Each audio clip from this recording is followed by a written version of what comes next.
বাদাম বাদাম দাদা কাঁচা বাদাম, আমার কাছে নেই বুবু ভাজা বাদাম, আমার কাছে আছে শুধু কাঁচা বাদাম।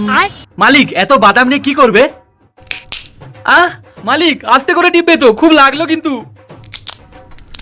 মালিক তুমি নিশ্চয়ই খৈনি খাও, তাই আমাকে এরকম ভাবে ছাড়ালে। শালা তোমার যদি বউ জানতে পারে না, তো তোমার সেই গুটি দুটো নষ্ট করে দেবে শালা।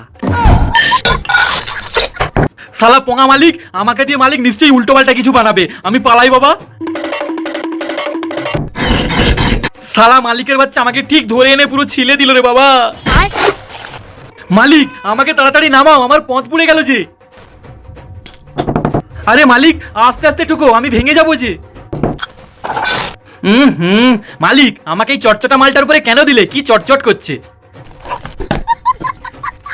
আরে মালিক তুমি কি গুড় বাদাম বানাবে নাকি? মালিক আমি তো পুরো ইটের মতো শক্ত হয়ে গেছি যে। বন্ধুরা তোমাদের মধ্যে কে কে গুড় বাদাম খেতে ভালোবাসো অবশ্যই কমেন্ট করে জানাও। আর আমার ছোট্ট বন্ধুরা, মালিকের জন্য ছোট্ট একটা লাইক, ছোট্ট একটা সাবস্ক্রাইব করে দাও দেখিনি।